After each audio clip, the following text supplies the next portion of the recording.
দুর্গাপুরে ফের শ্রমিক অসন্তোষ। একদিকে শ্রমিক মৃত্যুর ক্ষতিপূরণ নিয়ে ঢিলেমি, অন্যদিকে কারখানা ঘিরে একাধিক দাবিতে কারখানার গেট আটকে বিক্ষোভ গ্রামবাসীদের। সব মিলিয়ে দুর্গাপুর কাঁকসার গোপালপুর শিল্প তালুকে ধুন্ধুমার। আমাদের এই কারখানা শ্রমিক তারেশ মন্ডল এখানে কাজ করতে আছে, 11 মাস হলো মরেছে। তার স্ত্রী প্রতিনিয়ত এখানে এসে নির্যাতন হয়েছে, তার প্রাপ্য টাকা তাকে দেওয়া হয়নি। জানা যায় কয়েক মাস আগেই ওই কারখানা থেকে উদ্ধার হয় তারেশ মন্ডল নামে এক শ্রমিকের মৃতদেহ। কথা ছিল মৃতের পরিবারকে ক্ষতিপূরণ বাবদ দেওয়া হবে অর্থ। অভিযোগ কিছু টাকা দেওয়া হলেও পুরোটা দেওয়া হয়নি, প্রশাসনকে জানিয়েও হয়নি সুরাহা। আগস্ট মাসে আমাকে লাশ দেওয়ার পর আরো দুটো যে কিস্তি আছে 1.5 লাখ করে 3 লাখ, সে টাকাটা ওরা কোনোভাবেই আর দিতে চাইছেন না। তারপরে আমি রিকোয়েস্ট করেছি, থানা গেছি 4 বার। ডিসেম্বর মাসে আমি 4 দিন থানা গেছি, ওখান থেকেও কোনো রকমের হেল্প আমি পাইনি। বিডিও অফিস, পঞ্চায়েত সবার কাছে আমি হাত জোর করে রিকোয়েস্ট করেছি, কোনোভাবে কোনো হেল্প আমি পাইনি, কোনোভাবে টাকাটা দিচ্ছে না।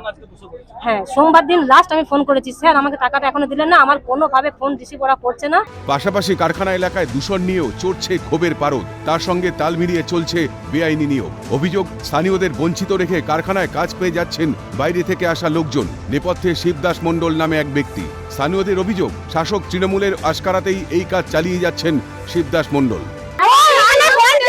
ছেলে সিকিউরিটি কাজ করে, তার মধ্যে 15টা ছেলে সুযোগ পায়, বাকি ছেলেগুলো পায় না।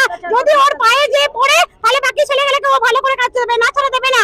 অভিযোগ অস্বীকার তৃণমূলের। আমাদের দল সিন্ডিকেটকে কোনো সমর্থন করে না। তৃণমূল কংগ্রেস সিন্ডিকেটের বিরুদ্ধে।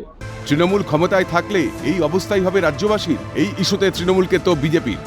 মানুষ আজকে বুঝতে পেরে গেছে যে এই সরকারটা এবং এই দলটা পশ্চিমবঙ্গে যতদিন থাকবে ততদিন এই রকম পরিস্থিতি থাকবে, আর মানুষ নিত্যদিনের সমস্যায় ভুগবে। এরপরে কাকসা ব্লক তৃণমূল কংগ্রেস সভাপতি ভবানী প্রসাদ ভট্টাচার্য ঘটনাস্থলে এসে আন্দোলনকারীদের বোঝানোর চেষ্টা করলে তখন তারা তাকে ঘিরে ধরো ক্ষোভ প্রকাশ করতে থাকে।